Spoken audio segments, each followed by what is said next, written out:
महाराज। अरे जब जब तरके दे हरे जा जग में स्वामी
वरदान मांगा। भगवान बोले ए वस्तु जो जो आपने मांगा है वही होगा। इस तरीके से राजा हरिश्चंद्र की पूर्ण परीक्षा हुई। कहते हैं कि महाराज ऐसे ऐसे राजा हुए जिन्होंने सत्य और धर्म को नहीं छोड़ा। और कलयुग में कहूं काऊ के द्वारे पे महात्मा आ जाए ना तो 10 रुपया देवे वाले ना सोचेंगे काय को इतने परेशान हो में। परीक्षा की तो बहुत दूर की बात है। विद्वान कहते हैं कि जिस घर में संतों का आगमन होता रहे वो घर हमेशा पवित्र रहता है। और संत भी अच्छा होना चाहिए। संत भी ऐसा, वो कहावत है कि महात्मा किसे कहते हैं? जिसकी मान आत्मा हो, जिसने अपनी आत्मा को पवित्र करके रखा हो। ऐसा नहीं है कि दाढ़ी और बढ़िया पीले वस्त्र पहनने से ही महात्मा हो जाते हैं। एक गृहस्थ भी संत हो सकता है जिसने अहंकार लोभ मोह को त्याग दिया, वो दुनिया का सच्चा संत हो गया। एक बड़े अच्छे संत हुए हैं नामदेव, जो ऐसे संत हैं जिन्हें हर एक चीज में भगवान दिखाई देते थे। कोई भी चीज हो। एक बार तो नामदेव जी भोजन करने जा रहे थे तो उन्होंने क्या देखा कि सब्जी बाहर रख गई और रोटियां लेने चले गए। तब तक एक श्वान आया, कुत्ता, और वो कुत्ते ने वो सब्जी उठाई और लेके दौड़ पड़ा। अरे महाराज पीछे पीछे रोटियां लेके और घी का कटोरा लेके भाग रहे। नामदेव जी बोले खड़े हो जाओ प्रभु, खड़े हो जाओ। अरे रोटियां तो लेते जाओ, खाओगे कैसे? उन्हें श्वान में भी भगवान दिखाई दे रहे। और जितने भी पहले के संत हुए उनकी सबकी पत्नियां बड़ी झगड़ालू थी। जो सीधे साधे संत हुए उनकी पत्नी बड़ी झगड़ालू हुआ करती थी। एक बार तो उनकी पत्नी ने कहा कि ऐसा करना, बाहर जा रहे हो तो गन्ने लेते आना, आज खाने का मन कर रहा। तो नामदेव जी गन्ने लेने के लिए चले। अब जब गन्ने लेने के लिए चले तो उधर से वापस आ रहे थे गठरी बांध के। अब संत तो संत, वो नहीं देखते कि कौन क्या चीज खत्म हो जाएगी तो घर पे क्या पड़ेगी, मार पड़ेगी, क्या होगा। तो बच्चे कहने लगे एक गन्ना हमें भी दे दो, दे दिया।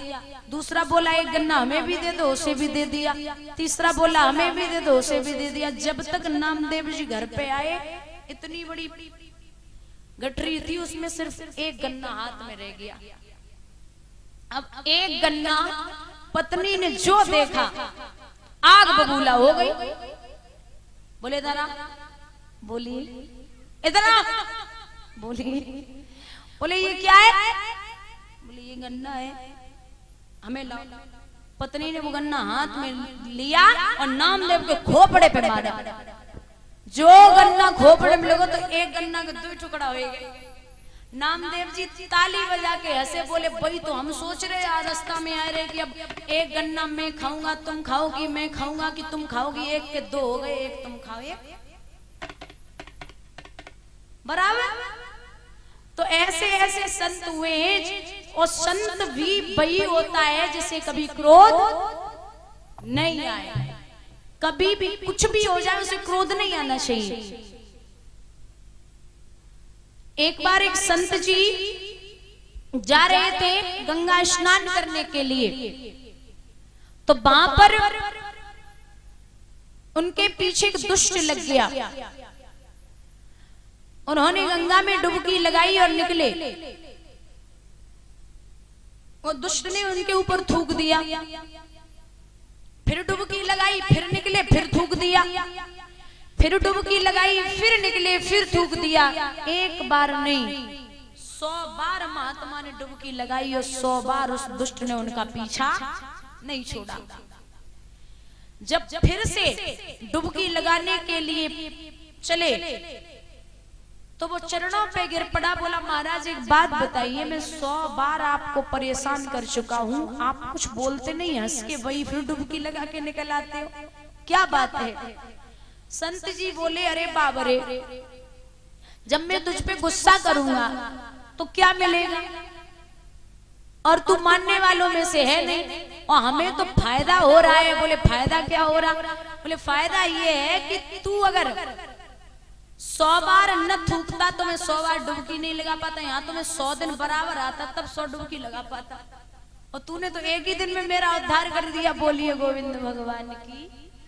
तो संतों को कभी क्रोध नहीं आना चाहिए। आइए 2 बार भगवान का पावन नाम बोलेंगे। और हाँ, कल जो कथाएं होंगी, माताएं बहने भाई बंधु भारी से भारी संख्या में आने का कष्ट करें। कल झांकी के द्वारा कृष्ण जन्म होगा। सुबह की वेला में कथा श्रवण करेंगे सूर्य वंश की, राम जन्म, राम विवाह और राम वनवास तक। उसके बाद चंद्र वंश की कथा होगी, जिसमें आप लोग श्रवण करेंगे कृष्ण जन्म झांकी के द्वारा।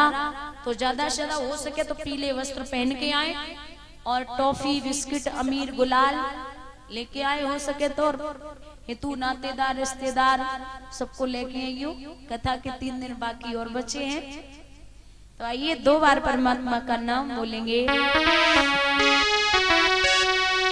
मैंने रटना लगाया